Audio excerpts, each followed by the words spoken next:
Hi, good morning. All right, so we're going to finish this lecture about ideology a little bit, and then we will move to some other considerations, including a recap of what we have done so far, and then we can talk about what's next. Your questions concerning the exam and the evaluation of what you have, what you have acquired for this semester. Last time, I think we stopped somewhere in this slide. We were talking about the definition of ideology and the way it is seen, the theory of ideology by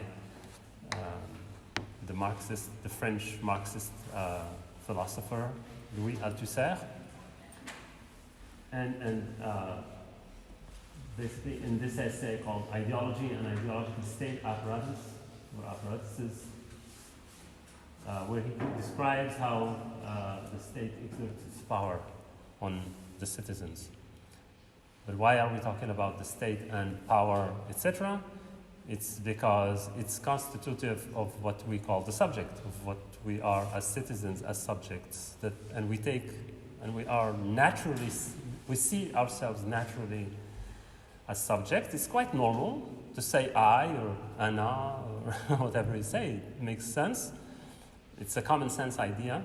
But for Althusser, it's almost like if we breathe it, right? Ideology is something like as if we breathe it in the air. And if we think a little bit about this, it relates to what we have seen before when I talked about language, because it's related to language and how language is constitutive of us, of our identity, of our even selfhood, to be self, myself, right? Each one of us. And how language plays an important part of constituting us, of making us, in other words, of creating or helping us create an image of ourselves, of who we are, a sense of who we are, a sense of identity, right? I spoke about this and gave examples of how language precedes us. We are born into a language, and as we are born into a language, we are also born into concepts, conceptions, notions, values, cultures, beliefs, ideas of all kinds, because they are in the language, and we basically incorporate them just like food, right? Because they're part of, when you grow up, you grow into a social context, into your family, and inside that family, inside that context, everything is given to you through language. You speak the language of the family, you speak and it's a sort of accidental. In other words, our identities and our ideas of self is almost accidental to where we are born. You could be born in in New Zealand with the Maori, and you become a Maori, right? If your parents grew up, if your parents live there, you could easily get into that culture and become part of that culture and its systems of belief and its language, because it's all through the language. And so in a similar way, ideology works that way too, because it's part of the culture. So ideology in this view is not like a set of ideas that are constructed only for the sole purpose of exerting power over people. It's not like usually when we talk about ideology, we think of like some sort of an autocratic regime, right, that imposes a vision on people by force or by whatever way. We think of it, this is the common sense way of seeing ideology as something that's propagated in a form of political discourse, right? In politics, for example, we say the ideology of this party or the ideology of that party, right? This is the common idea of ideology. Here, it's actually, no, he says it's more basic than that, and it's more profound, because it is the thing with which we begin our life, right? We start with it, because we receive it with the language that we speak, right? It's there before us, and so we are into it since the beginning. That's the idea of ideology according to Althusser. It's a very kind of revolutionary way of looking at ideology, whereas in the past people did not read it. This comes from Marx, by the way, because Marx also believes in that kind, because it's consciousness. And consciousness is not something that we are born with, right? For Marx, consciousness is something that we acquire. And how do we acquire it? Well, and then we become part of it and we reproduce it, because it's the conditions in which we live, what we call the material conditions, are the ones that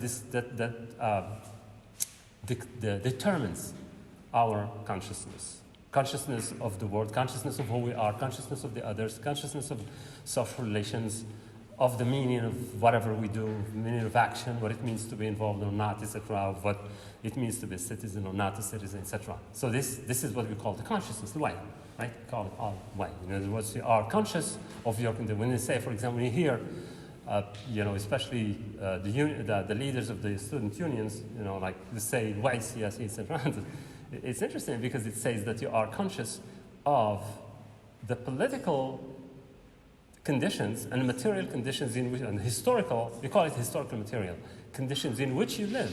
In other words, you're not just living like a beast, but you also know how power exists, how it produces and reproduces itself, and how it's exerted, and your role in it as well, right? Whether you propagate it, and sometimes we do without even knowing, etc. And so, as a conscious person, we have a sense of subjectivity, we have a sense of individuality of who we are in that way. So that's how it relates, if you want. Okay? And so that's why he says it's also part of a larger system that states propagate through education, through different ways. And he says there are two systems, basically, through which a state can exert that ideological power in order to have consensus, to have everyone agree with its own ways of seeing things. He's not talking about the government, he's talking about the state. Government is only, it's like an instrument of the state. But he's talking about how the state has these tools, instruments, an apparatus, appareil d'etat, as it's called in French, is appareil d'etat. And he called them repressive state apparatus, those are repressive, in other words, those are the ones that coerce us. Coerce means force us, right? That force us to follow a line, right? And that could be the police, the army, the judges, the courts, the judicial system, the police system, etc. In other words, those are that force you with the law and the law itself in order to force people to follow a certain way of behaving and thinking and doing things, right?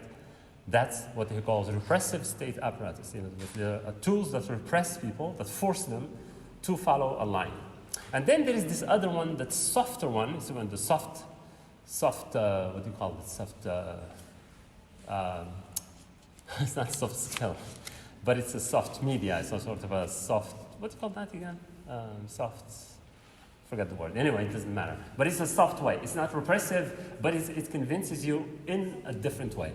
Through education, you learn, and without forcing anything on you, you learn things naturally, and they become part of the natural way of seeing the world, of understanding society, of understanding human relations, of the nature of the government, of the state, etc. And so we are part of that system by which we accept, with agreement, sometimes without even thinking about it, we accept the system as normal, as that's the norm, as the nature of things. And they call those ideological state apparatus.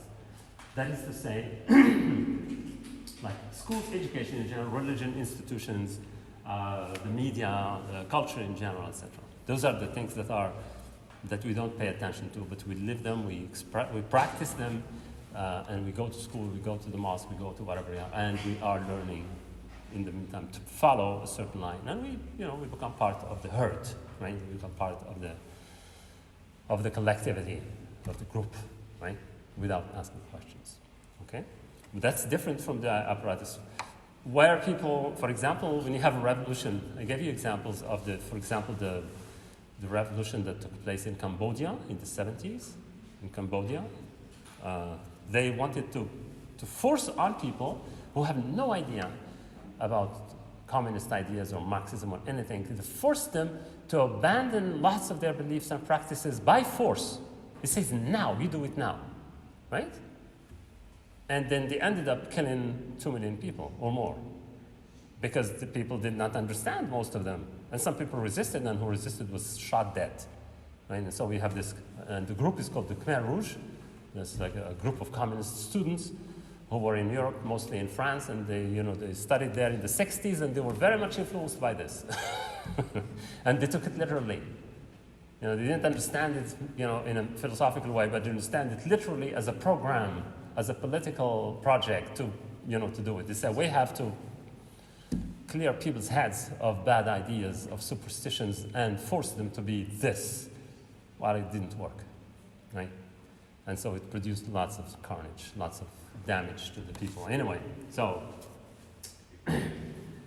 okay. Now, the central insight of this essay is that ideology is bound up with the constitution of the subject. In other words, it constitutes us, right, as I said earlier. Okay, the category of the subject, which is an important thing in literature, in philosophy. The subject has always been a very big theme, if you want, in a big question, too, in philosophy. What is the subject? How do we define the subject? How is the subject constituted, etc.? So the subject, the category even of the subject itself, is constitutive of all ideology because it is part of the ideology. The ideology presents us, in other words, as if, let's say, I will give you later on what we get, something similar related to this that explains it a little bit more, with how, I already gave you the example of language. It is the language that gives you the possibility. Okay, in language we have the sentences, we have like we have subjects. We have subject-object, right? We have the subject positions.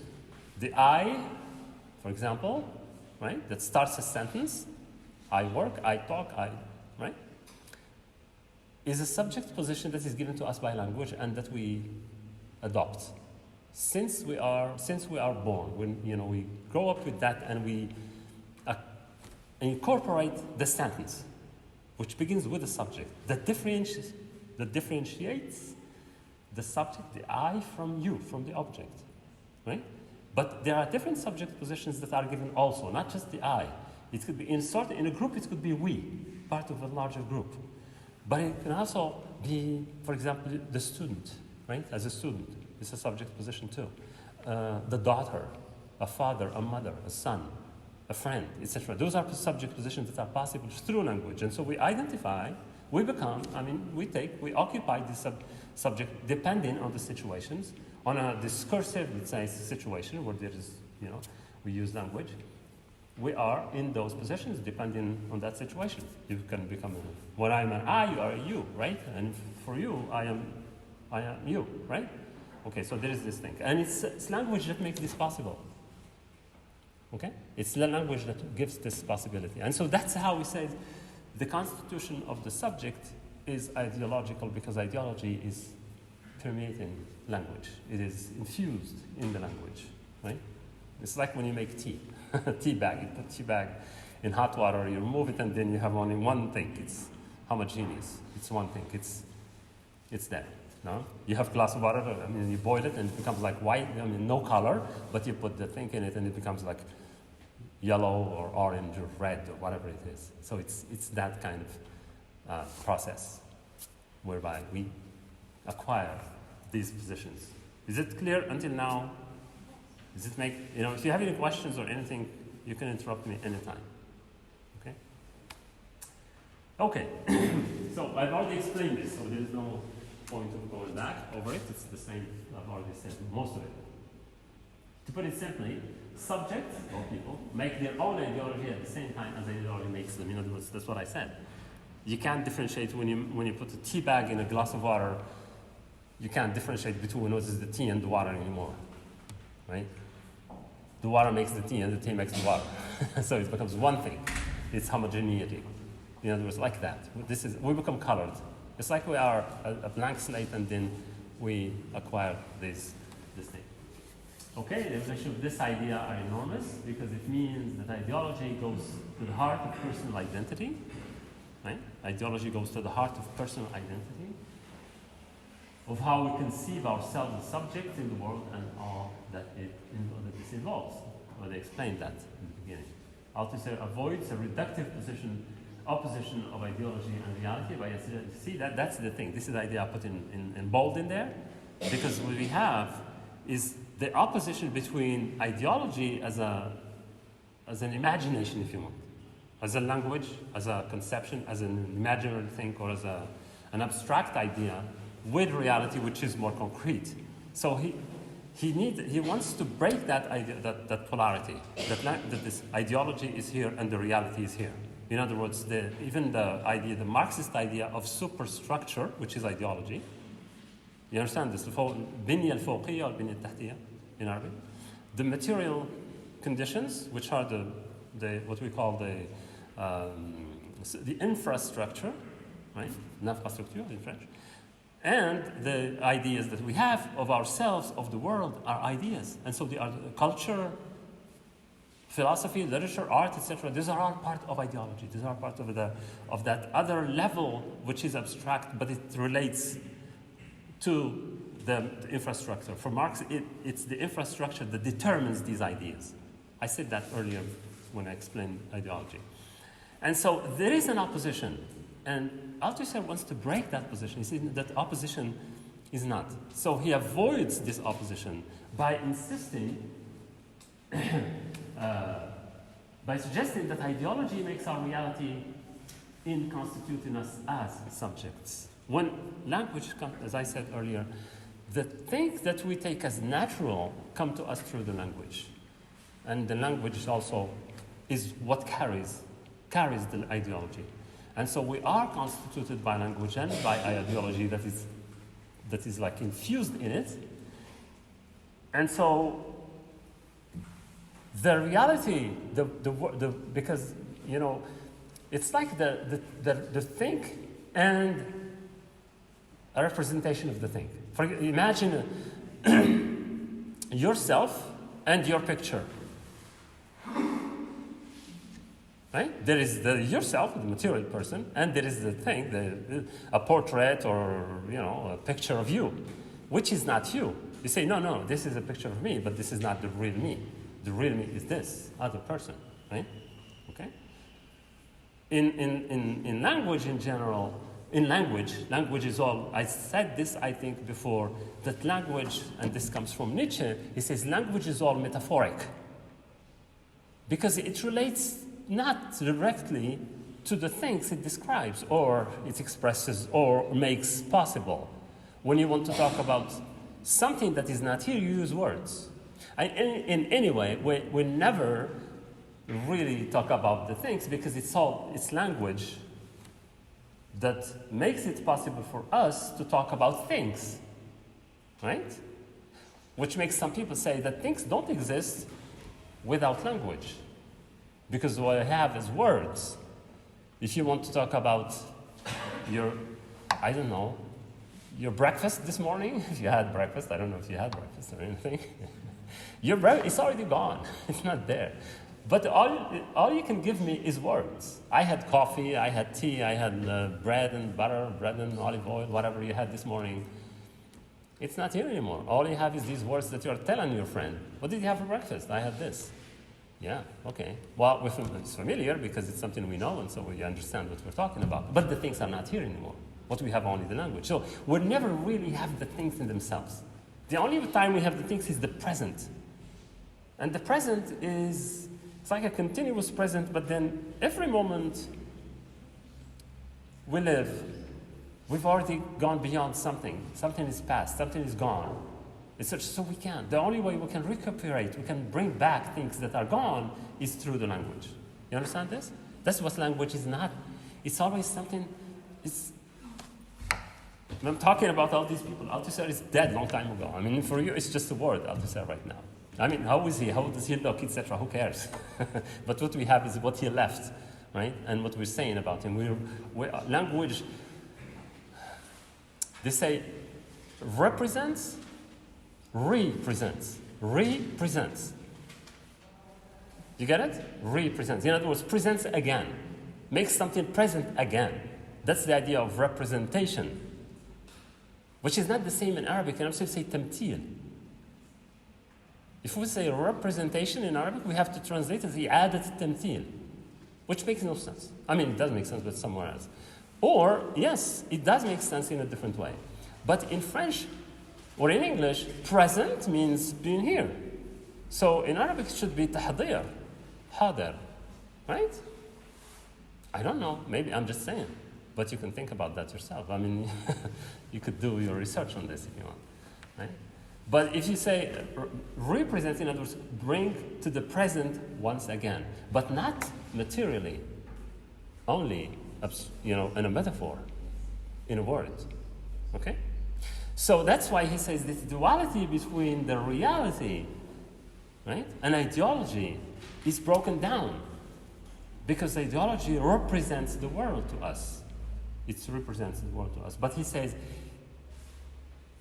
when it does that, it breaks down this opposition between the real concrete thing and the conception or the idea of it, because it happens at the same time.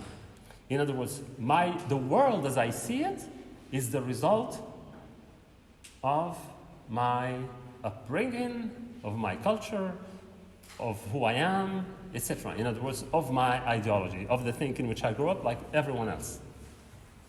And so in that case, when you represent the world, you are presenting, for me, I am representing, when I talk to you about any topic, I am representing that topic,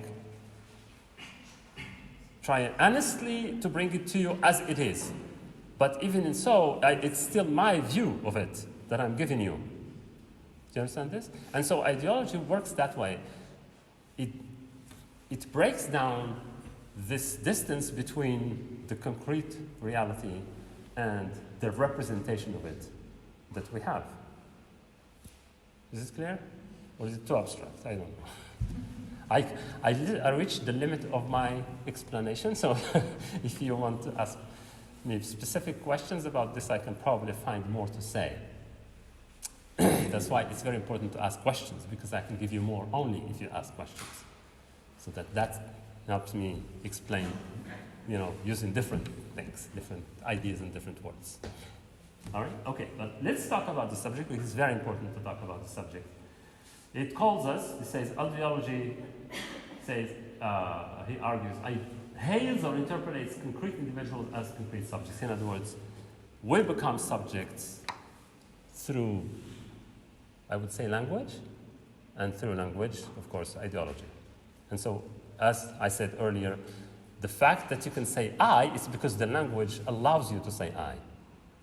And so it constitutes you as an I, as a subject. Right? So he says it's ideology that does that. Through the language, it does this. It calls us, or calls to us, as subjects, and we recognize ourselves as subject in our response to this call. In other words, we find it familiar, normal, etc., and we respond, and we act and react to it naturally. We identify with the I, the you, the man, the woman, the he, the she, the daughter, the bride, etc. Those subject positions that are given to us, we use them naturally. And so that's why he said it calls to us to recognize ourselves as a subject. Well, even to become human, or to identify ourselves as a subject, then is an effect of ideology. This is just like sort of a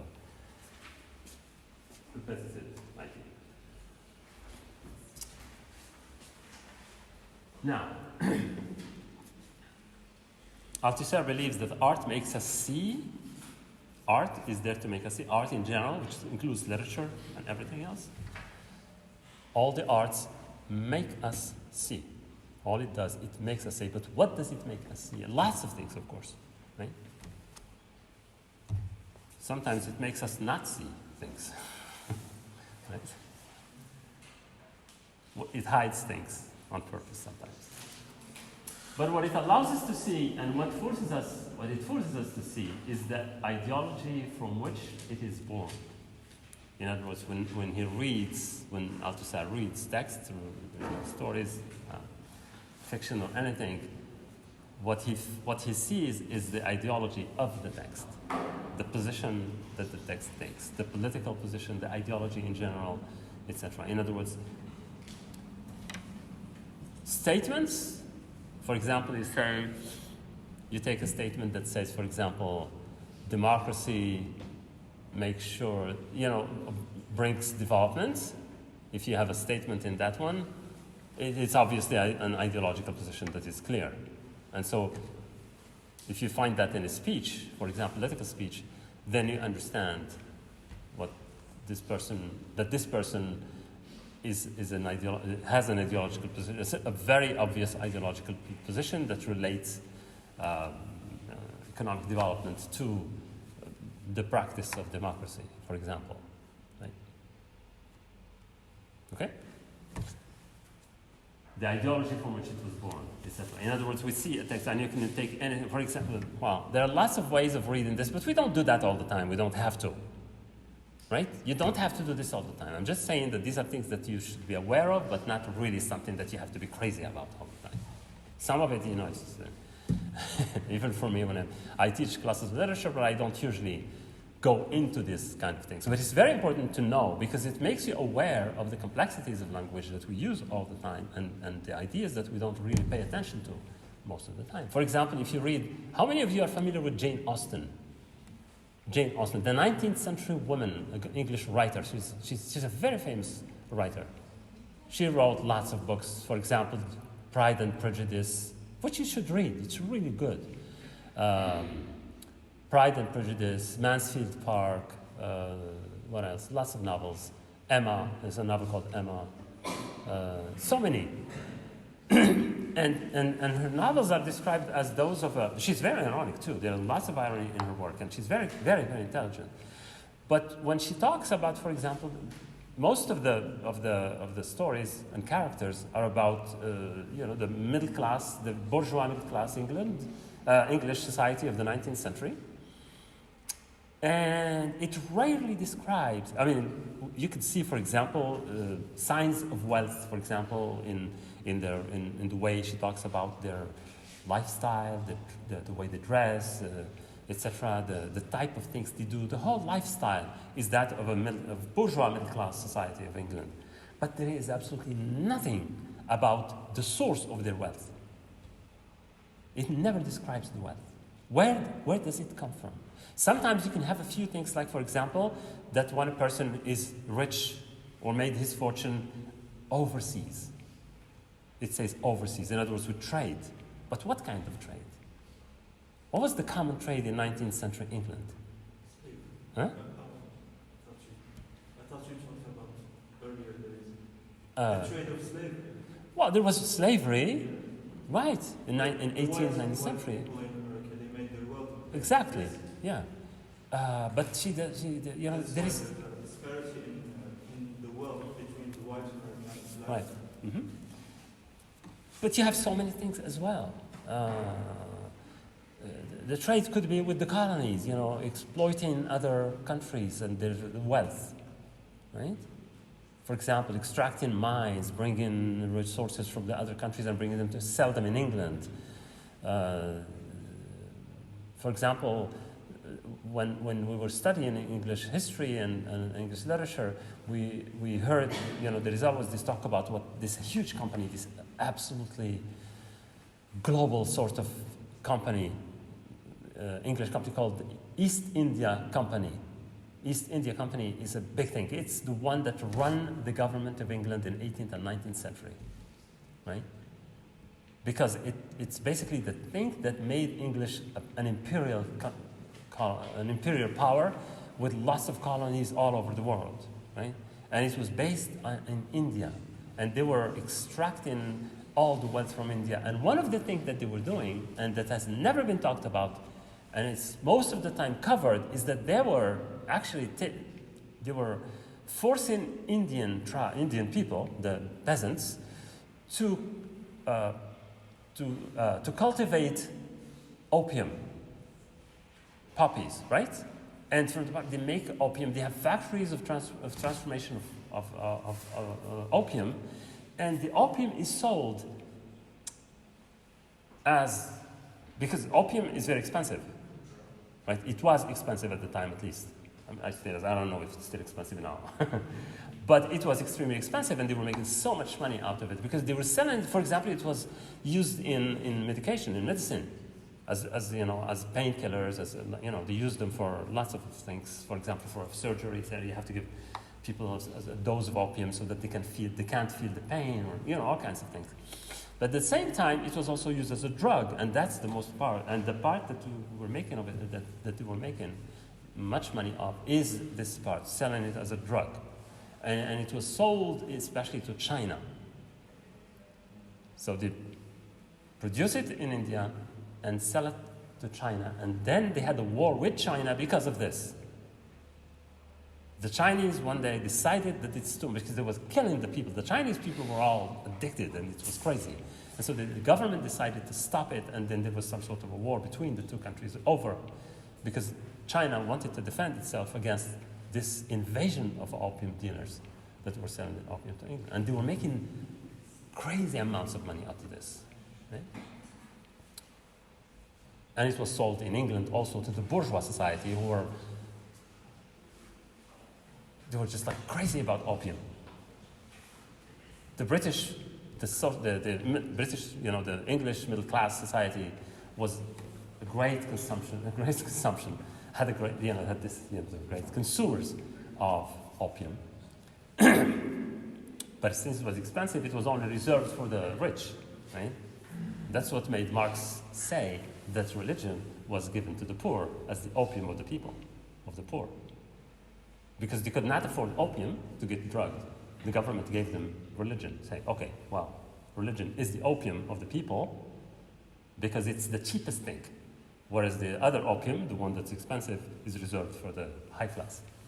It's just a side note, you want to understand this idea of the opium of the people. That's what it means. Because it was expensive to have it then, so they gave them religion, which is free, right? And it's easy to propagate. Anyway, so what is most terrifying and compelling about this is the fact that being a subject feels so real, so natural, and yet it is this very reality or naturalness of being a subject is itself an ideological effect. What I've been explaining earlier when I said that we basically incorporate it as food. And so it feels so real to say I, to do whatever we do in our culture, in our society. It's ideological in the way that Althusser explains it. Okay? It's so real, yet it is ideological. But we rarely think of it as an ideology because it sounds so natural, so normal. Okay?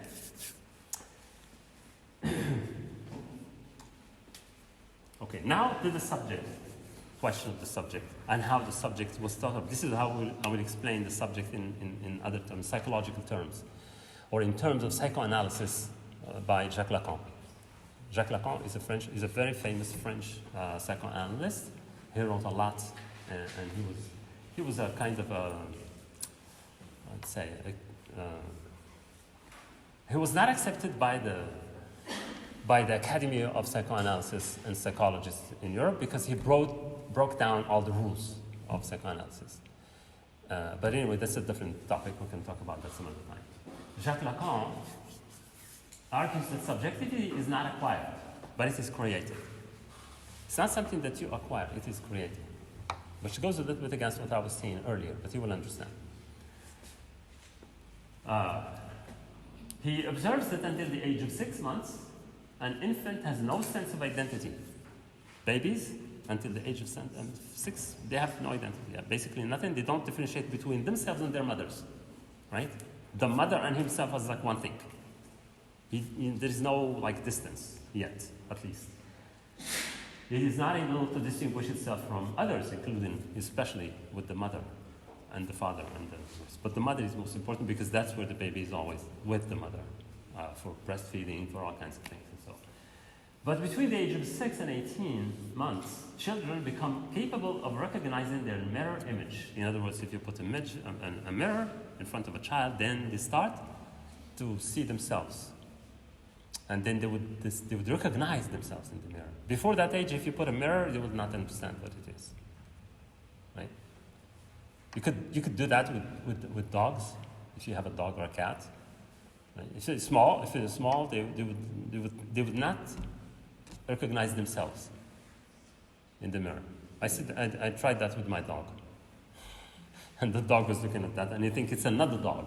And so he went like the cat once. I did it with the cat too. The cat tried to scratch the other one, and the dog started like going, and then he touches his nose touched the mirror and came back. But he's I'm sorry. They bark. Yeah, because they think it's another dog. Right? That's the same thing with the babies at that age. And so after they say, they know it's them. The baby starts to know after 6 months that they are actually the one that's reflected in the mirror. All right. This is what he calls the mirror phase. Right? The mirror phase is a term, is a phrase, if you want, in Jacques Lacan's theory of identity and subjectivity. Mirror phase is when the child starts to recognize itself from its image reflected by a mirror. Now, after the first stage, the mirror stage of recognition, the child enters the symbolic order through language. In other words, when the child starts to learn the language and use the language, then it gets into what he calls the symbolic order. Right? The symbolic order is what we call culture, ideas, etc., that we have, the things that by which we deal with the world, right? In other words, the language brings to us conceptions of mother, sister, brother, etc., and so the child also starts to be, to understand this and use it. Right? That's what he becomes part of the social order, what you call the symbolic order. Symbolic in the sense it's not material, because he was material when he was a baby, couldn't see himself as different, then he starts to see himself as to recognize themselves, right? That's very material and physical, because then there is a later stage in which the symbolic order enters the psychology of the child, and then he starts to get ideas about the world, about who they are and whoever is around them. And that is the language that allows the child to do that, because it's the language that we are born into that gives us this possibility. For example, the word mother would not exist for a child unless, when a child is born, you tell them mama, papa, baba, whatever. And so they learn it, and they say, repeat it, and say, that's baba, and then baba. Say mama, and then mama. It's easier for them too. Right? And so that it's learning those words and connecting those words with real objects, and then it becomes the thing that represents that real object, the word that represents that real object. In other words, he gets into that which is symbolic. It's, in other words, the language. Okay? All right. To be part of a social formation, a child must have recourse to language, of course. The child not only identifies itself as I, but also as he or she, son or daughter, according to the subject position it happens to be in, and from which discourse is intelligible to itself and to others. In other words, in order to understand and be understood, you have to use those words. You have to use I, like just in other words, but you have to know these subject positions and these object positions and all these words that go with the language, so that you can find yourself and be part of a society, of a group, of a family, of a culture, etc., etc. Right? And so you see, the subjectivity is being constructed. The subjectivity starts to be constructed. It's a process. Right? We're not born with it, but we are constructing it as we go, and it gets constructed through the language. So identity subjectivity is just the matrix of subject positions which may be inconsistent or even in contradiction with one another. In other words, we get into the complexity of the social order, of the symbolic order, because then even the complexities of things become quite normal, and we use them, and we familiarize ourselves with these different positions. For example, I and you becomes like an opposition. Mother, daughter is not the same as father, son, etc. And so we get into these sometimes they become contradictory. When once you are referred to as a son and you are referred to as I, etc. So these positions can be sometimes, if you want, are contradictory. Because it requires the child to be in one position in which he is the center, and then in another one in which he is the periphery, he's the other, right? Okay, and so the subject is not static, right? Subjectivity is not static. The subject is not static because dynamic, it moves, it's created, right? And it's a progress, it's in a progression. In other words, it's not once and for all. It's not fixed once and for all, but it is dynamic. In other words, moving.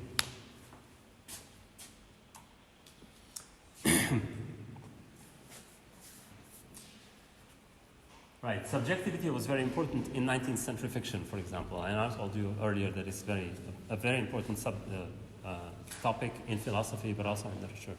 And the example of 19th century, what we call classic realism.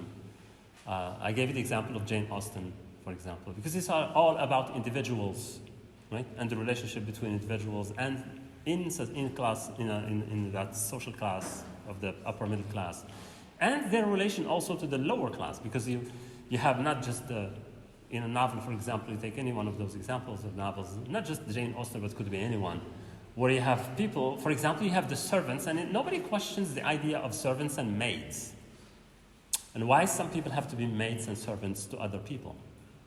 It's just a natural thing, right? Even for us, when you read that novel, you say, well, a maid, well, she's a maid, or he's a servant, it's okay. And we don't question why are there some people working for others, or what is it that makes some people hire others to work for them, to do for them, to clean, to cook, to brush their hair. This is what they do in 19th century, in European 19th century middle class or upper middle class. You have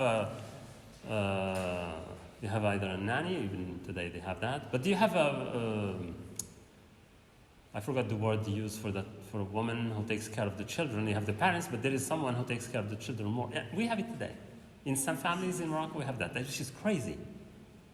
You don't find that in Europe today. You go to Europe, and there is not one country in which the parents have delegated their role to another person. Say, okay, take the kids, give them a bath, shower them, brush their hair, dress them, change them, take them to school. And what do you do as a parent? You just give them birth and you left them for someone to take care of them? I mean, because the question about, the issue of parenthood is becoming important. You say, well, if I'm a parent, this I have to do. It's my job. But in those situations, in the past, well, if you read, for example, those novels, you will find that the people are, spend their time playing cards, reading books, talking, socializing, and someone is taking care of the children, which we have today. If you pay attention, there are lots of families in which, even if the woman is not working, the mother, she would spend her time walking around or going around in a car, in a big car, going to Carrefour, Marjan, etc., meeting her friends, going somewhere, and then the children someone is taking care of the kids, taking them to school, bring them back, give them food, whatever. But she is only there to see them happy in the evening and say, oh my God. But, is that parenthood? I don't know. No, that's strange. But anyway, it's like we are reliving 19th century England or Europe in 21st century Morocco. Right. So, classic realism, that subjectivity is important as a major theme. So, for example,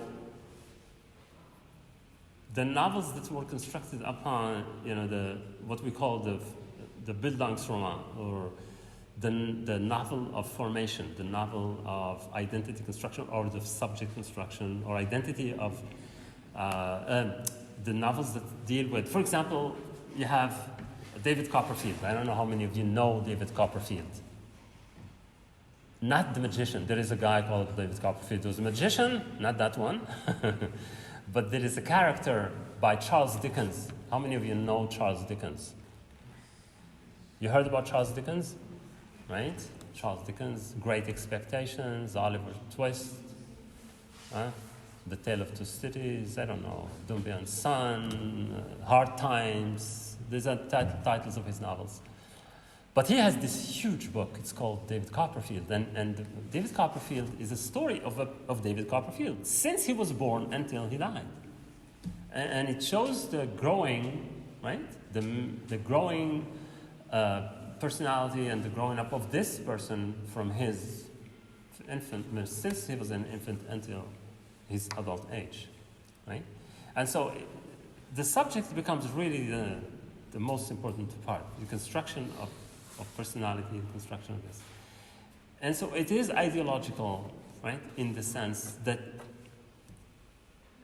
they follow the writing, the convention of writing about subjectivity and about this kind of writing is that it tries to avoid contradictions, it tries to avoid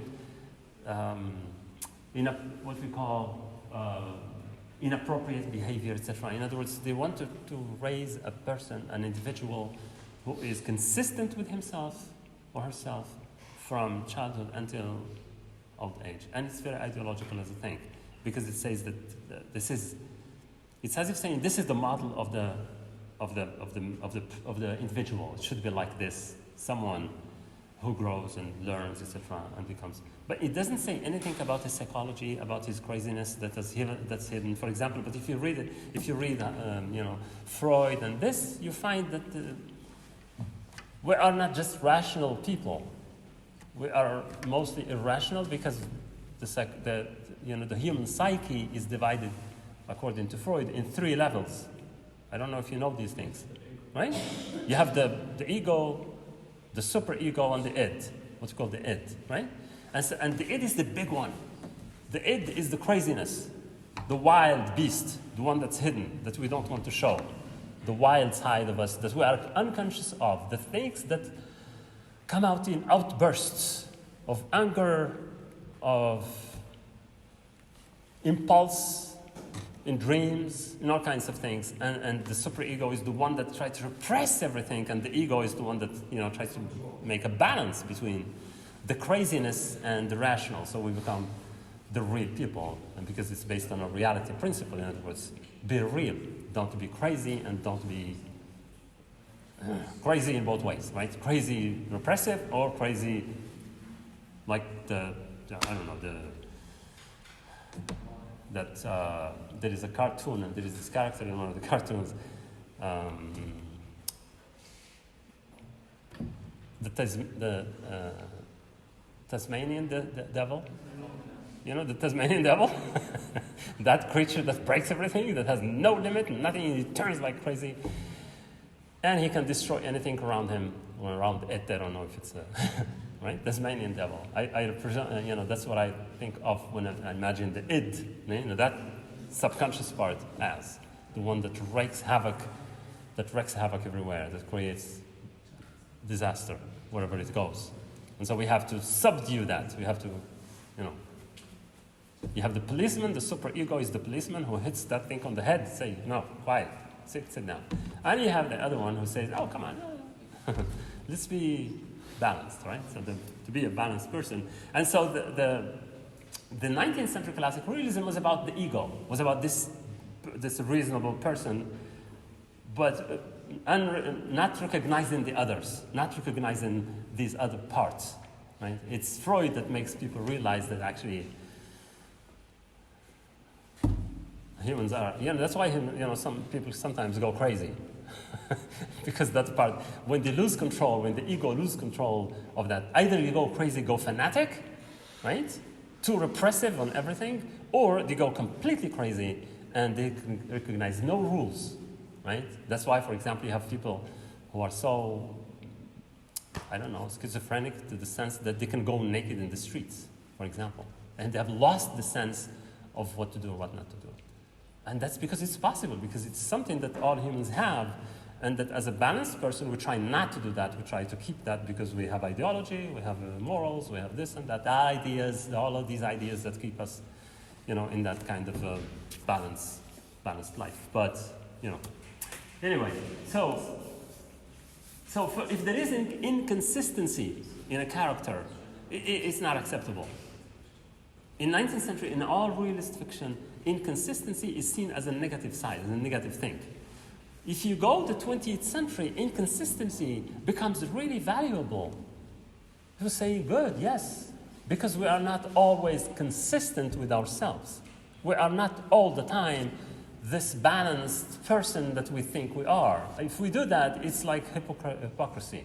We're just saying that because it's a face to the society, to the world. But inside, that's why you have lots of, literature is really interesting. In American literature, there was because of the Puritan tradition, you understand the Puritans? Puritanism, Puritan you have pure. Puritans is a religious denomination, Christians, who are fanatic, right? And they were living by the letter, like Daesh, for example. I mean, I'm not sure they went all the way like that. But anyway, but if you can compare them to that, these are people who believed, took the letter of the language, of the text, of the religious text, to the letter, harfiyan, right, as we say. And so they want to apply it that way. And so, for example, music was illegal. If you're caught in a Puritan village, I'm talking about 18th century, 17th century United States. I mean, before it's called the United States, it was still a colony or colonies. Puritans were very oppressive of individual liberties. That's why you have, for example, the Scarlet Letter. Are you familiar with the novel, The Scarlet Letter? It was set in a Puritan village, in a Puritan context. The woman who committed adultery was taken. I mean, they did not punish her, but they punished her with something that's even worse than physical punishment. They punished her with the letter A, the red letter that she has to wear all the time because she committed adultery, and so she's an adulteress, and she would have to go around in the streets with a.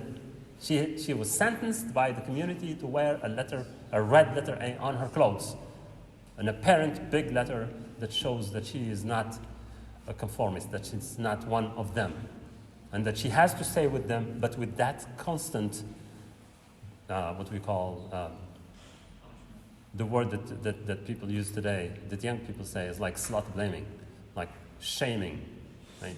Right? As a sin. As a? Sin. A sin. As a sin. As a sin. Right, yeah, because it's committed a sin, right?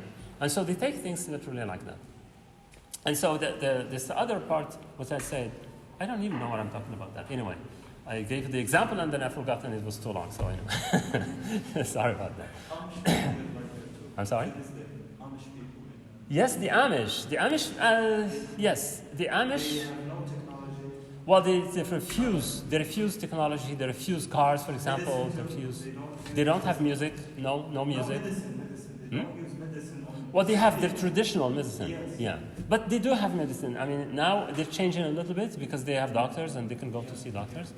But they refuse, for example, a woman cannot be seen by a male doctor. It has to be by a female doctor. The men are not allowed to wear clothes like jeans and stuff. They have to wear black clothes and white shirts. But the jackets should be a black jacket that doesn't have the buttons. You can't strap it. I mean, and the shoes they have, and the pants, the trousers have to be like not all the way down that cover the shoes, but they have to be like short. And they have to grow beards and they have to wear a hat, etc. Where the women have to put a veil on their heads and wear very long skirts. Right? That's the Amish, and they exist and they're common. It's almost like a tourist attraction now in the United States. Anyway, so those are like the extreme forms, if you want, of what in Freudian psychology you would call superego, right? The repressive form says no, nothing, stop that, nothing, no pleasure, right? Whereas the other one is, whereas the ego is the one that mitigates this. Say, okay, well, we can delay gratification until the end. Work first, then you have pleasure later.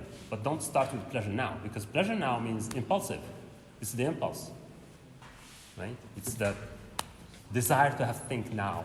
Whereas with a balanced person, you say, okay, let's work and then have fun later. But now let's do the work. It's called also sublimation. The word you use also is sublimation. Sublimation of the desires, etc. Okay. So classical realism is characterized by illusionism. It's called illusionism. That's the word he uses. In other words, the narrative leads to closure based on a hierarchy of discourses which establishes the truth of the story. And this relates to the ending of stories. Most stories, the classical form of novels was a beginning, a middle, and an end, right? An ending in which all the thing is called closure. That means everything is resolved, all the questions are answered, and so at the end we have a full satisfaction that we have done everything. It's like films, it's like detective stories, right? In detective stories you have that very common. At the end, we know who did the crime, and the order has been established, and everything is all right at the end, right? And so there is a satisfaction at the end of the film or of the story because order is restored, because the crime is a disruption of order, and so at the end we want the order back. And so that's the work of the police, the work of the time. And so from this perspective, it's a justification, and it's also a reinforcement of an ideological view, which, for example, takes for granted the authority of the police or the authority of the judges or those authorities as the ones who are trusted with order. Do you understand what this means? In other words, what this implies is that as individuals, as people in a society, we are not trustworthy to keep order. In other words, a justification of the existence of a government or a state, of an authority, right? Authority that is embodied by government through its police and its judicial system, right? It's the embodiment of authority. But that needs a justification. And how does it get that justification from? It gets it from this ideological view that says that as a collectivity, people are not to be trusted to rule themselves peacefully. So we need someone to make laws, a government, a parliament, and we need someone to enforce the laws, the police, the judges, and the judicial system in general, prisons and everything. So if you do something wrong, you go to jail. And we accept that as natural, right? And so in that is, of course, manufactured, of course, it's created. It's not the natural order. It's not the only natural order. There are other alternatives maybe. But most people have this system, and it's common and it's accepted as the natural order of things. And fiction mirrors, if you want to, reflects that reality, or reflects this idea that this order exists because it is necessary to have someone to take care of order and of peace in society, which is the police, the government, the judicial system. You understand this? Huh? Right? Anarchists, you know anarchists, right? Yeah. Well, it's not chaos. It's actually that's the idea, but it's absolutely. Because they will always question power. That Yes. no such thing as the authority to obtain power itself. In other words, there is no justification for authority, Yes. or for someone to have all the authority and in other words, right? If you want to understand more of it you have to read Chomsky, because Noam Chomsky, as you know him, is a linguist, but he's also a very famous anarchist, the theoretician of anarchy. But before him, of course, there are people who existed in the 19th century, and at the time even of Marx. You know, the 19th century philosophy was, especially the kind of communists, was divided in two. There is Marx on one side, and there is anarchists, Proudhon, what is his name? Proudhon and some other names that were known for being anarchists, political anarchists. But what it means is that it questions this idea of a justification of authority in this form. It says there are alternatives, and society is able to organize itself without central government, without someone giving the authority, because when you give someone authority, you can't take it back.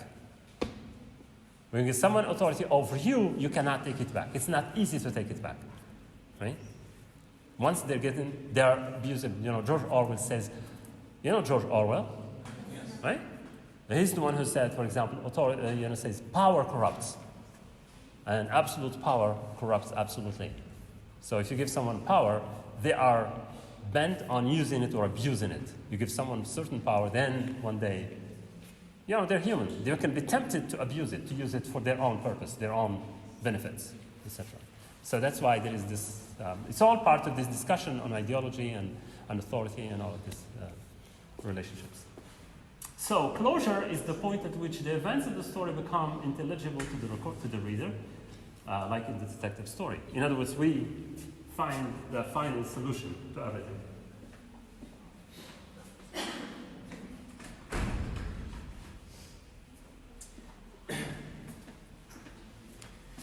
All right, so what's next? 20th century works of fiction forms are characterized by open-ended forms. It's the other part, the chaotic part that enters the scene.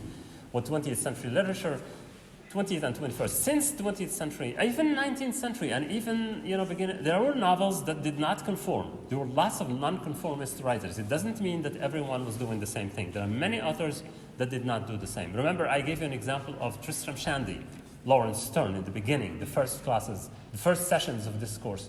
I talked about Tristram Shandy, an 18th century novelist who did not conform to the conventions of novel writing by starting from not the beginning where the novel begins, but he started even from imagining a beginning for the character that he's talking about, even before he was born, right? At the meeting at the moment of conception, his father and mother conceived him.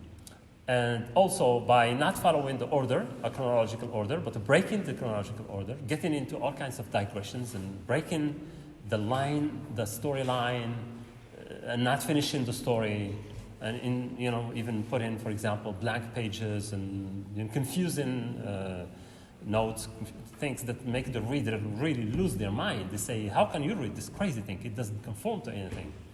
I'm teaching a class in the third semester, and we have this novel called Out of This World. I speak many times about it, and it's a novel that does not conform to chronological order. My students in this S3 have a hard time following because they say, "This is not chronological. I can't follow this because it jumps from one thing to another, and then each chapter is not related to the previous one nor to the subsequent one," and so they're lost and say it's done on purpose. They want you to break the habit of only thinking that chronological order is the only thing. Memory does not follow chronological order, and that book is about memory. Right? And memory does not follow a chronology. It does not actually follow any order. It has an order of its own. And you just have to find it. Or not find it, which is also part of the game. Not to find something is also part of not finding, of the meaning that you create. Okay. So, the open-ended is like a refusal of closure, because closure is seen as artificial, right? We don't have all answers to the questions we can raise in the beginning. Right. So, interpreting the signs in the text as readers, we start to make sense of this. In a personal fashion, we create our own visions of the text. Right? We have individual readings, but those individual readings, like I said earlier, is part of not just the moment that you're reading, but it's like bringing with you lots of background, all the things that you know already before. They create their own version of the same literary text. Every reader brings her own aspirations and dreams, fears, anxieties, preferences, desires, beliefs, etc. in the reading of a text. So we do that all the time. We don't read a text from a blank position or from a blank start. We always come to it with lots of things, including, for example, if you have read. Imagine that you're reading a novel that has, by an author for whom you've already read some books. Take any one of the novels. I don't know if you read anything like this. For example, you have like 3 books by the same author. You start one, then you finish it, and you start the second. And the reading of the second is conditioned by the reading of the first, because you've read a novel by the same author before. And so you're trying to look for connections, for similarities, for things like that, or contradictions or something. Right? So it's like that. It's like bringing something else into that. Or if you read a novel and then you watch the film. Or if you watch the film and read the novel made of the same film. Or the opposite, or vice versa. So we have this, we come to it with something else before us. So imagine, this is what we mean here. This is just an example. So the quality of our literary experience depends not only on the text and what the author gives us, but also on the relevance of past experience and present interest that the reader brings in. In other words, we read ourselves into that which we read. Your interest, the things that interest you, the things that trigger your imagination or triggers your interest in following the story, it's because this is something from you. And so you're following actually your own desire, your own thing into the text, because the text offers you this possibility, and so you are reading yourself in the text. Your preferences appear. If you read a novel and you talk about, for example, the character or a situation, and whatever you say, well, apart from describing it, but also your interest in it, or if you're excited over it, or if you hate it or something, that's you, because there is something in you that was triggered by that situation. And so it's you are actually read by the text, or you're reading yourself in the text that you read. This is linked to the reader's response. Yes, yeah, we talked about the reader's response. We'll come back to it. This is why I'm doing this. Yes. Because we did all this to come back to reader response. We started with reader response and we continue on, and we ended it with reader response. In other words, the reader, and I just wanted to explain what is the reader. All of this stuff that we've seen is just a way of understanding us as readers. Who we are, what do we read from, how do we form our ideas, where do they come from to us, and how do we respond to what we read. It's because of this, right? And so we end up basically on this. Right, but also on the relevance of past experience and present interest that the reader brings in. Okay? There is these are giving you lots of French philosophers. Etienne Balibar and Pierre Macheret, these are Marxist critics. They were very known in the 50s and the 60s of the last century. That's where most of the critical approaches, the most significant ones and consistent ones, were written then. It's the second half of the 20th century was really important for literary criticism and critical theory in general. And so even today, in the 21st century, we still refer to those big names and authors from that period, because they were the ones who prepared, like the ground, and gave lots of theories and lots of explanations to what the practice of criticism is about today. Then and even today. Okay, so those two guys, there is an essay called On Literature as an Ideological Form. I say literature as you can see the title itself is revealing, literature as an ideology, if you want, and as an ideological form. They argue that literary texts produce the illusion of unity. Such writing is for them itself ideological. What we said earlier about the unity is like the example of the text that ends, that gives us a sense of closure, right? And say this is only an illusion, it's an ideological position. What I said earlier about that. For Balibar and Macheret, a material analysis needs to look for signs of contradictions which appear as unevenly resolved conflicts in the text. And here, he says, if the text gives you the illusion of unity, that everything conforms, that everything at the end, in a detective story, the order is restored, there is closure, because we've finished the problem. The problem is solved, everybody is happy, right? The criminal is caught and is punished, etc., etc. So that sense, he says, reinforces our desire to have that kind of order in our lives. It's something that we may not even have that. I mean, most of the time that thing doesn't exist, right? And so the ideological part of the novel, of the detective story, this is just an example because that's where it's really apparent. We say the detective fiction because that's where it's really present heavily and very significantly. But you can find it in other novels as well. But if you have ever read any detective story, you will understand what I'm talking about. Even if you have just seen a film or a series, at the end, I'm sure you have seen series, TV or films about police, the detective films about the police that actually at the end caught or catch the criminal. Okay? It says they reinforce this form of order that justifies authority. It gives a justification to their existence, right? For example, sometimes even when the cases where the police are shown, the detective in general, are shown to have made mistakes in catching, for example, the wrong criminal. He's not the one who did it, but he was sentenced. It's because they when they're lost, when they can't find anything, and especially if they're incompetent and they're expeditive, or if they're prejudiced, they would bring the wrong guy and usual suspects, right? And put it as the final criminal. So, okay, case closed, finished. All right. Because it gives them a sense of mission accomplished, of job well done. Sometimes it's botched, right? By getting someone to confess to something they did not do, and later on we find that. And so there is this kind of thing also that disrupts this, but at the end it forces it shows this how this ideology forces itself, how that we want that the order, that the centrality of authority is something that we cannot do without, right? So it forces this on us, and we accept it as natural, as something that's necessary, right? That's why it's ideological. Right, okay.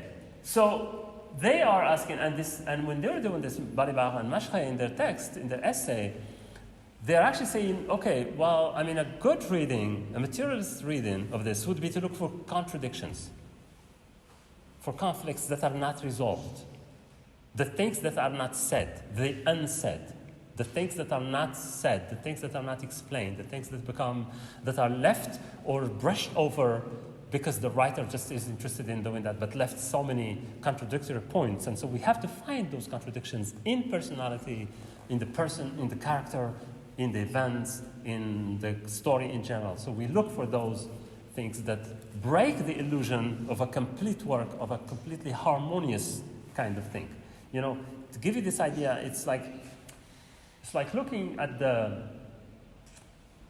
Republic of Plato. Because that's the model.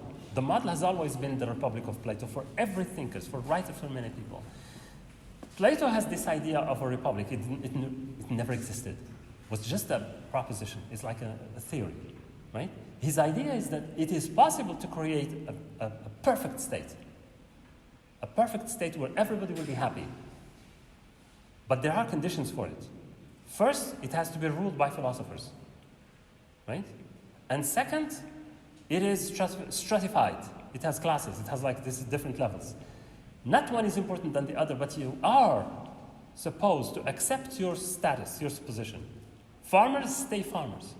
He says, if a farmer one day wants to become a ruler, then the order is broken and the republic will fall.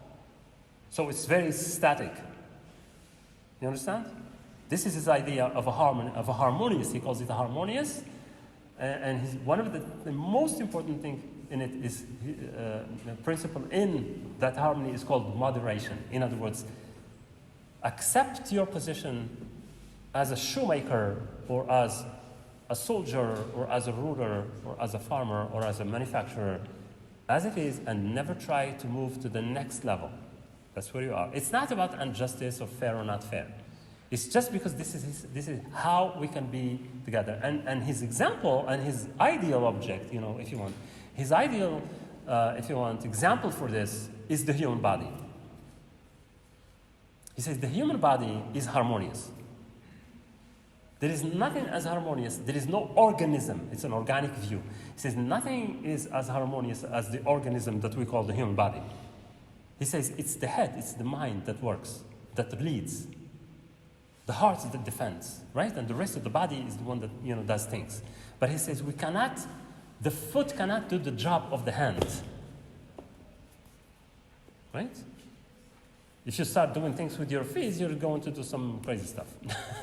You can't walk on your hands, on your arms or your hands or something, etc. And so he says there is nothing, the ear has its job, the eye has its job, the hair has its job, everything, every part of the body has a job and has a task and does it.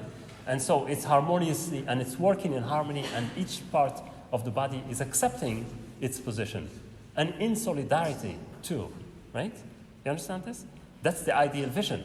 And so he wants the state to be exactly like that. He says, because the human body works, the reason the human body works perfectly is because no part in the body does the work of another one.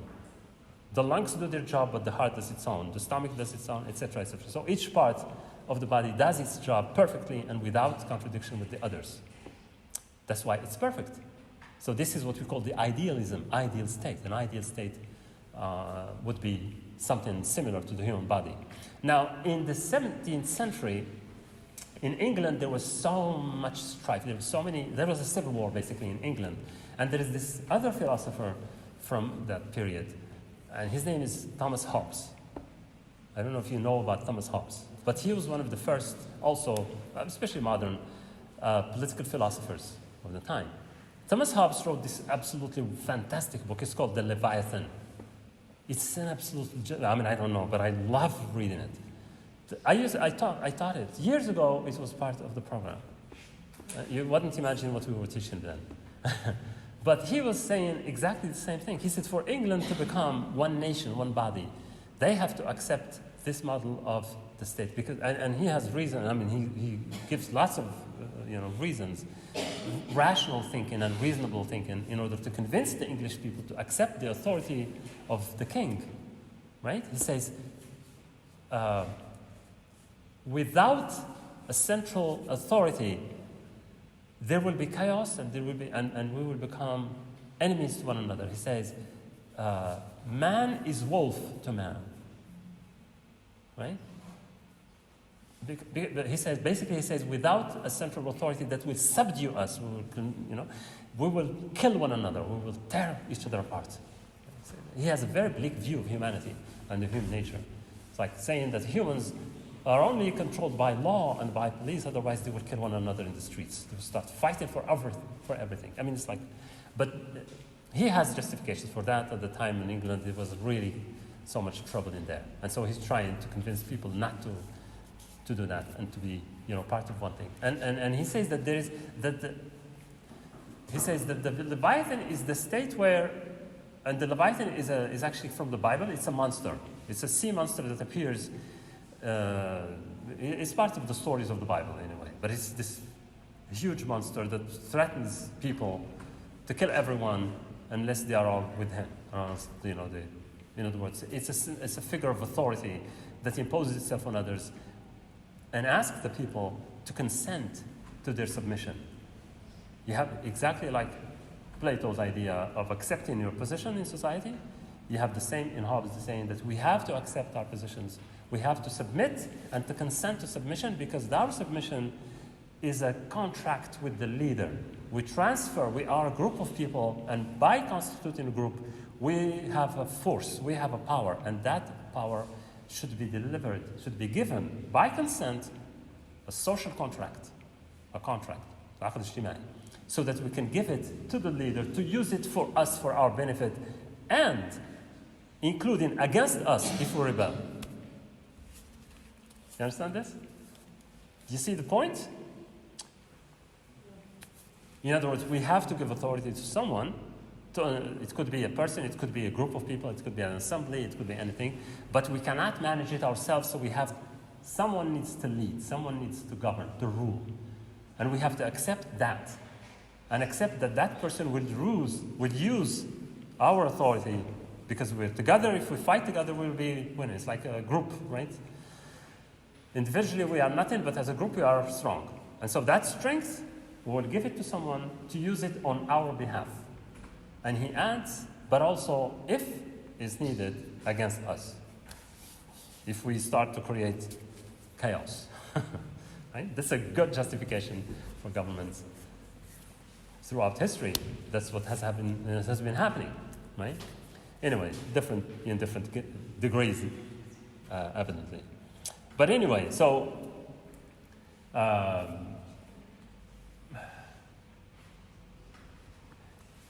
in that ideal vision, in that organic vision, there is no contradiction. No contradiction is accepted. No conflicts are accepted. In the human body, if there is a conflict, we're sick. Right? If there is a problem with the human body, we're sick. That's because there is something wrong. Something is not working properly. It's not doing its job the way it should be because of a certain thing, because something came to it or something, etc. And so the human body is supposed to be like this. States, groups, societies should be also in the same vision. And so literature reflects that sometimes. Sometimes it does not, or it works against it. And so for these critics, they say we have to look not in this ideal view, which is ideological, because it justifies authority. Right? It justifies giving authority to someone to use it against the others, to go for and against the people. That's why it's ideological. And so we have to read it focusing on contradictions, focusing on conflicts, focusing on the things that are not said, And most 20th century literature is this part, is this.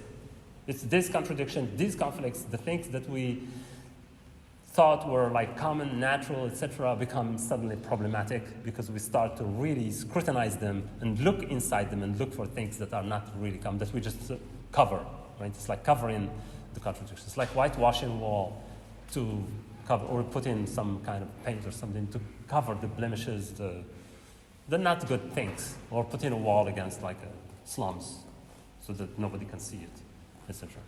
Right? Okay, that's what they mean. In capitalist society, literature itself is an ideological form, both produced and by and produced in ideology. I gave you examples of those. So the task of the critic would be to look beyond the unity that the literary text strives to present and forcefully to explore the contradictions embedded within it, right? Including in detective fiction, because detective fiction gives us this illusion of unity, etc. And so we have to work against or read against the grain. You understand? With the grain or against the grain? Huh? With the current against the current? Same thing, right? Reading against the current. It's like reading backwards. If the current is going this way, the novel is like a current. It's like a river or stream going. A good critic is the one who swims backwards like a salmon. You know the salmon does that? The fish? Salmon goes against the current. Which is interesting, right? Because it needs to go somewhere else, where it was born. Right? Anyway, I gave you examples of the flying fish, remember? In the beginning, how the flying fish, the fish does not see the water. The fish lives in the water and does not recognize anything beyond the water. You know, the fish is the one that thinks the water is the only thing. The world does not exist outside of the water. Inside, the fish lives in the water. And so for the fish, the world outside doesn't exist. Right? What exists is this. The only fish that knows that there is a world out there is the flying fish, the one that jumps and sees. Right? Dolphins do that too. Yeah, dolphin, all the flying fish, the dolphins that fly and go and back to the water. But they know that there is something out there. The ones who are down there, they never pay attention to what's in there. So students, critics, etc. are the ones that jump out of the water to see the water for what it is and jump back to it, because we still have to come back to the water, otherwise we will die. And it's like us. You know, when you swim, you go to the pool, you are outside, that's where you are. The natural world for you is the pool, the air, right? The oxygen, and we have to breathe, we have to eat, etc. But then if you jump into the pool or into the sea, you discover another world that's possible also to live there, but not all the time. And you have to come back to the world, because we still have to come back to the world, right? But we know it for what it is, right? Okay. I don't know if there is more. This is again, but most of this I've already said, so I don't know if I should. I'll just like, if you want to take pictures or whatever, you can do that. Detective fiction illustrates this point very well. And the genre produces its own consoling fiction, its own ideology. I've said that. Here, about crime. This is an important piece relating to how this form called the detective fiction, kind of streamlines, if you want, crime as an individual act. Right? Because we think of a criminal as a person who did something wrong, and he is so responsible for what he did or she did. Right? And so that's also something that we have to think about according to this view. While we may think of crime as eternally recurring, for example, as an unavoidable function of any socio-political context, it exists everywhere. We cannot think of a society that doesn't have crime, different ways of crime, different types of crime. Detective fiction allows us to perceive it as both solvable, that we can solve crime, and also as the result of the actions of specific, isolated, and morally culpable individuals. We think of crime as the responsibility of individuals who are solvable, in other words, who are accountable for what they have done, right?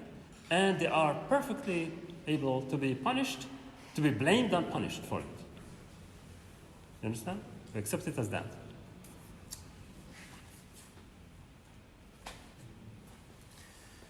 in that sense, detective fiction may be understood to have a conservative ideological form because of its generic investment in the restoration of the status quo.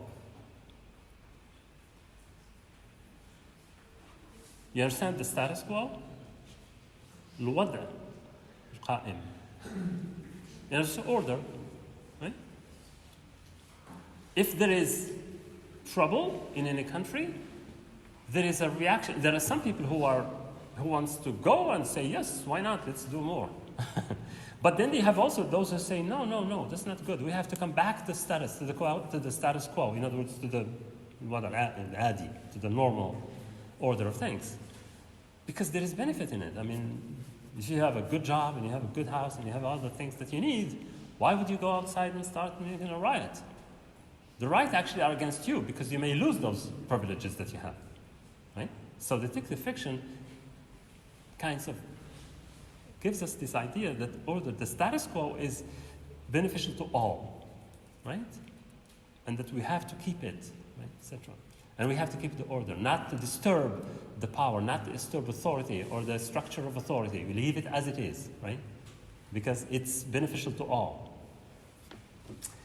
So a detective story typically involves a disturbance of order in the wake of an originary. We call it originary. In other words, it originates with one person, right? It's not a social thing. It's not like we have to blame the whole society for it. Don't blame the whole society for the criminality of one person. If one person is a criminal, that's his problem, not the whole society's problem.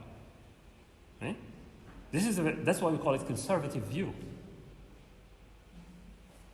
More like liberal views of crime would say, no, if a person becomes a criminal, it's because social conditions push them to be criminals. Right? Poverty, needs to have, losing job, becoming something, then people, lose their, right? They lost their cool, and they start doing something strange. I mean, like robbing banks, robbing people on the streets, etc. And so there is a justification. There is a social, economic justification of criminality. From a liberal point of view, there is always, we take those, and that's why we have a court, and we have the lawyer who would defend this because he didn't do it because he's evil inside. No. Conservative politics would say no because that person is evil. He is evil. That's why he's doing this. Whereas in other words say, well, we have to see if this person is sane first. Or that person that there are some other things. But he's still capable, he's still responsible for what he did. But there are mitigating factors. In other words, social situation, losing a job, losing this, etc., losing a house, whatever, and that person may, stray into criminality. So, you understand what I'm saying? Okay, so that's why it says, for example, conservative form, conservative ideology. So, disturbance of order in the wake of an original event of physical violence or theft of property, followed by the re-establishment of order by the discovery and punishment of the criminal. Ideology may be defined in terms of the obvious, thus it is common sense, right? This is like a conclusion to what we're going. Common sense that a normal subject or a person is autonomous and their individual action is the result of that autonomy. In other words, blaming the individual because he is autonomy. And if we go into the ideology of the autonomous means independent, basically. An autonomous individual is from this perspective, is an ideological statement. When you say the individual is autonomous, to what extent are we autonomous? Really? Can we, be completely independent of the context in which we live, with the people whom we live, etc.? Can we be totally autonomous? When you say autonomous, it's very complicated. When you say autonomous, an individual is autonomous, that means like his own ideas are not his ideas. I mean, his ideas are his ideas. Like he created his own philosophy or his own view of things. Whereas if you look at what we have been saying until now, all of these things come with the language, with the culture, with the ideas, etc. So who you are is not really who you are, but where you come from, how we grew up, the context in which you live. And so most of our ideas do not come like inspiration to us, but they come more like an education. It's like something that we have learned. something that we've gone through a process, and then we become who we are because of how we lived and where we lived, and etc. And so an individual is autonomous in that sense, means that he is like born alone somewhere, living alone, not influenced by anything, right? It's a contradictory thing. That's why it says you have to look for contradictions. If the position in the book gives us, or in the novel or the story, gives us this idea that character is responsible for his actions, whereas we know that he grew up in society, then we start to look at that hasty conclusion that the criminal is sole responsible for whatever he did or she did. Whereas we should be looking also to the conditions and to lots of things that created this personality of the criminal. Are you following? Okay. This is a lot, right? And I speak fast. My God, yes, I don't know how you're doing with this. If I were a student, I would run away. If I were a student and you're the teacher and doing this, I wouldn't be a student of myself. I try to make it simple, but I don't know. Sometimes they make it more complicated. But it's the nature of things. Anyway, don't worry. There is no reason for you to panic, because this is not what I'm going to ask you in the exam. This is more like for you to broaden your mind, to think differently, to think independently, to think a little bit, with a perspective larger and perspective. We'll talk about the exam in a few minutes. Just let me finish. I don't know how many slides I've left. There are only 2. I don't know if I should go to them. I think. Okay. Now.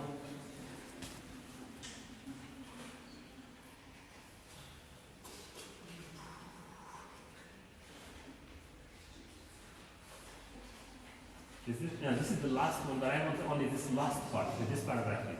So it's like a kind of a thing. Literary texts do not simply or passively express or reflect the ideology of their particular time and place. They are sites of conflict and difference, places where values and preconceptions, beliefs and prejudices, knowledge and social structures are represented and in the process opened to transformation. So it's like a final thing about this story of ideology. All right, so if we, first of all, questions. Before we go on, if you have any questions. So it's like the book you said of George Orwell. Yeah. It's various amounts of ideas that have no certain order, and we should order it in our mind, or not to follow a certain order. There is that.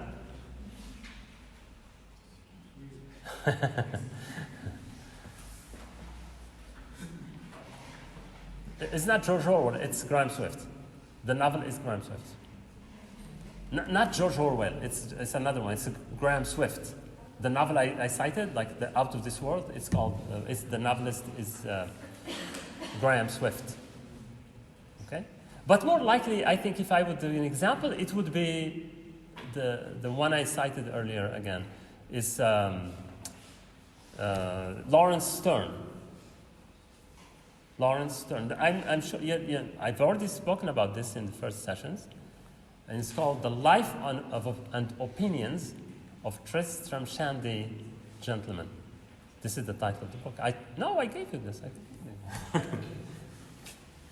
If I let me end the show, and how do you do that? No, not like that.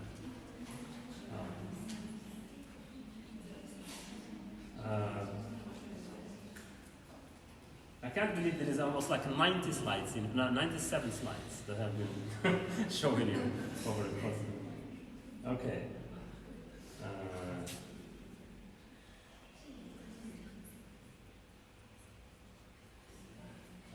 don't know if it's here.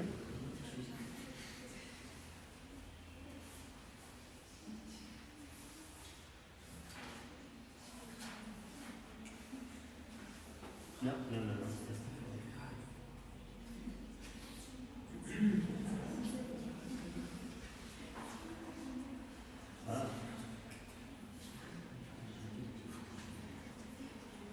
Here. See that? This is the fifth slide, right? This is probably the second of the second week, probably. No, maybe the first. Second session, probably, where Paradox of Beginning and Having Already Begun. Lawrence Stern, The Life and Opinions of Tristram Shandy, Gentleman, was a 1759 book. It's a 18th century book where it confines the beginning of a narrative and the beginning of a life, etc. So that's just the title. There was a beginning. Where does it begin? Where does the story begin? Remember that? We talked about where does the story begin. And so now if you want to wrap up the whole thing, the whole session, the whole thing, right? Which is not an easy thing to do. There are so many things that are in it. But to try to wrap it up, we started the beginnings, right? We started, what is the beginning? How do we begin a story? Where does it come from? Where does it begin? Right? And we talked so many things. And if you want to relate it to what I've been talking about now, where does it begin? Seeing that we are born into a discourse. We are born into language. Right? So it brings us back to the beginning, because when you write a story, if you write stories, and I'm sure some of you would be interested in writing stories later, or if you're not now, maybe later. When you write stories, you don't write from zero. You don't write from a vacuum. You will use the language that you use. If you write in Arabic, it's because the language is closer to you. If you want to use in English, then you want to be using English because it's a language that you know and that you want to be, to write in, which is quite normal.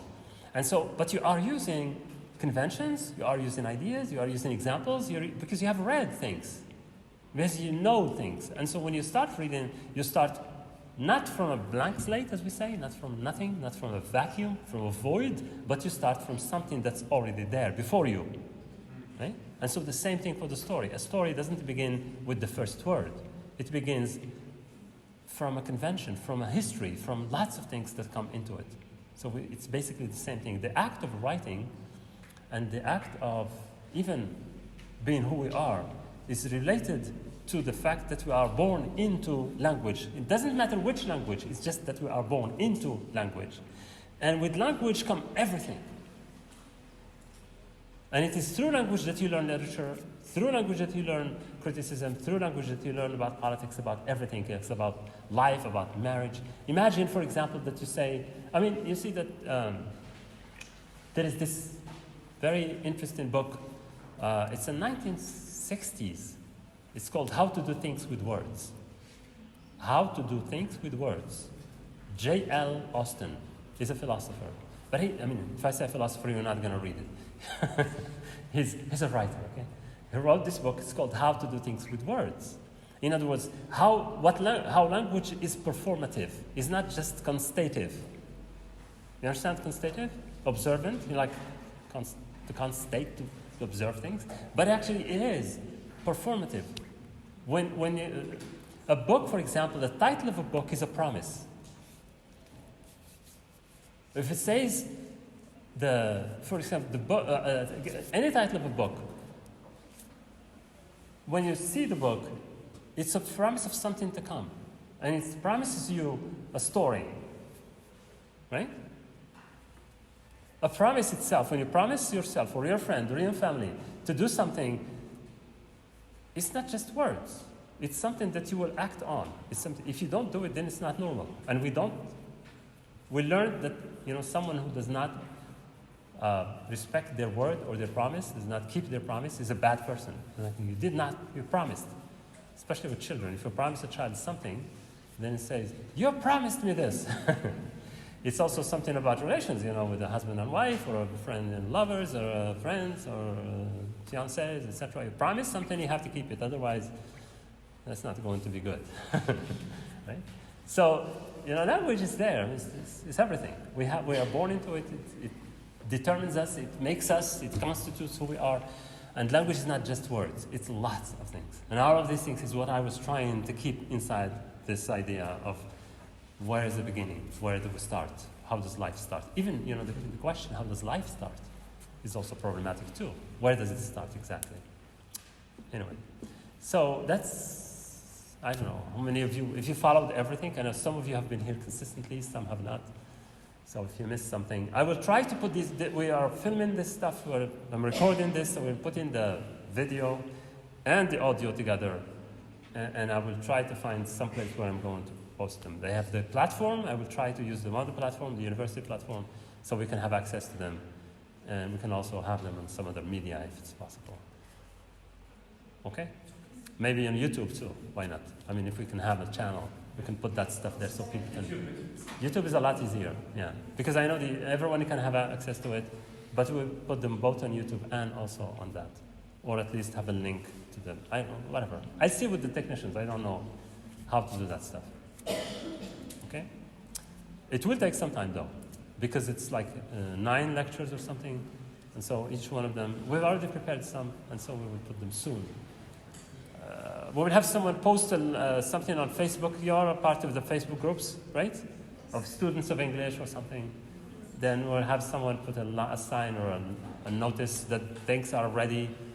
I also try, I don't know if I can do this. Do you want me to print this stuff? Like put it in a text and leave it somewhere so you can read it? But it doesn't explain anything. It's just lines.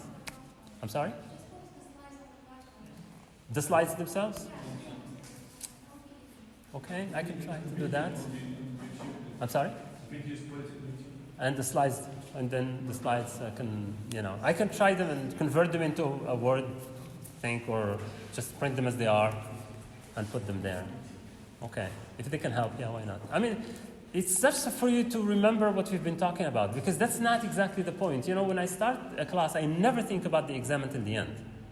Because I don't want to be bound by, and if I say I'm going to examine students on this, then I am bound to it and I will be just insistent on that and will be limiting. And I don't want you to be thinking only of exams, because if you think only of the exam, you learn nothing. You learn absolutely nothing, because you're only thinking of the exam. And so the exam, I want it to be as simple as possible. I don't know what you want me to ask you in the exam. So if you have questions about what you want me to tell, what is it that you want me to ask in the exam? Do you have any ideas what you want to be examined on? In this? What do you expect? What are your expectations? I will not ask you what is this or that. I will never ask you this thing that has to do with like memorizing things. That's not going to work. You know, the best thing would have been for me that you have a sort of a diary, that every session you come back to me with your notes, you write the notes of this and give them to me. I will look at them and then I can give you a mark of that. But we can't do that. Right? It's illegal now. I mean, it should be normally something we can do. You know, just a paragraph. Every session you give me a paragraph of the session. You're just basically summarizing what I've said. Then I would know that you've been following, that you understood. And if you did not, I would just then explain things that have not been understood. But then we have also so many students who are not here, who don't attend. How can we resolve that problem? If you do that, then it will be problematic at the end. They will say, no, it's not fair, you have not... we've not been there, etc. So, and you know all of that stuff.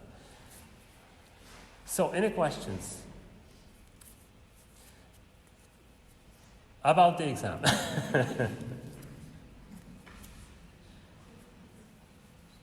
I'm sure you have something.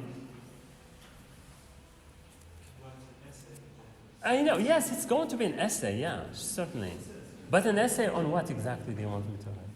What do you think, what do you feel confident about writing an essay after learning all this stuff? So I can ask you that. Yes? Something related to the concept of development. Hey. Is that something that you're interested in? So everyone can explain what ideology means to them. Which aspect? Is that a question? I think it should be like related many concepts to each other. Because we're not studying something like the business schema. For example, if we're going to talk about ideology, it has to be related to power, to literature, to each other.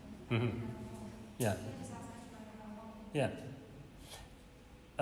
My thing and my preference would go for like an essay, a question or a small topic in which you would be able to talk about all the things that you have learned in general, about trying to connect because the reason I did this course this time is different from the other times I did it before, right? Is because I wanted to be connected. So the connection is what is more important. How do you connect these ideas together? Can you find a way of connecting them? I'm not asking you to become philosophers. I'm just see if you could see the connections, the relationships between these different ideas, so you can actually come up with some synthesis, right? Like some sort of a synthesis of this, whatever it is. I was tempted to ask you a question, for example, of how is criticism relevant to you? What is the relevance of criticism to you as a young person? It's a free essay. I mean, you can use anything that you know. It's a good one. It's not? No, it is relevant. Huh? It is relevant. And you can go anywhere with it. It doesn't mean, well, it depends what you understand by relevant. Because I'm saying relevant is not like irrelevant in your immediate life, but it's, what does it mean to you? Huh? What does it mean to you? I mean, in what sense can it be helpful? How can it be helpful to you in your life? Whether at school or outside? You know, as a person, as a young person living in a world with all this, you know, media and all the technology and all the politics and all the stuff that you hear, how can this help you make sense of this? So the subject is critical thinking. It's about critical thinking. Basically, this is all the, yes, of course, this is all about critical thinking. Yeah. It's about critical thinking, basically. It's not about applying this to literature. These are just examples from literature, but I mean, nobody is going to ask you to apply these. I can't, you know, I don't even apply them like there is a, it's not like a recipe. You know, it's like a cooking recipe. It's not like that. A recipe is something that you can follow the ingredients and then the way of cooking the thing, and then you end up with something, right? That the criticism doesn't work like that. It's not a recipe. But it's more like a salad, you know? You bring in all kinds of things. And you just put them together. Salad is the most imaginative and the most inventive way of cooking is making a salad. You know that. Because you can make a salad with anything. And so its criticism is like that. It's like making a salad. It could be a good salad, it could be a bad salad, but it doesn't matter. As long as you can bring into it different ingredients. How about this? Criticism is a salad. Discuss this idea of criticism as a salad. Because a salad is many things, yeah, right? Sometimes they have nothing in connection between them, and nothing in relation with one thing. But then somehow they connect. Somehow they, you know, they, I don't know. I'm not going to ask you that, don't worry. Just joking. I can ask that? Anyway, it's a general essay in which you are free to speak about whatever you think relates to this in any way you want. I'll try to find something that will, or maybe I can give you like 2 or 3 options that you can choose from, and each one of you will choose the one that you find best, you know, suits your expectations and your comprehension of what we've been doing until now. But basically, what I'm saying is that there is nothing to memorize, like, for example, post-structuralism or psychoanalysis, and no, you just, you know, pieces from here and there, because those are too big. You can't just, like, you know, people ask questions about what is structuralism, what is the most important point in, no, I don't do that. It's like asking you to memorize things, but I don't want you to memorize anything. I want you to just remember this and just be open, that's all. I don't know.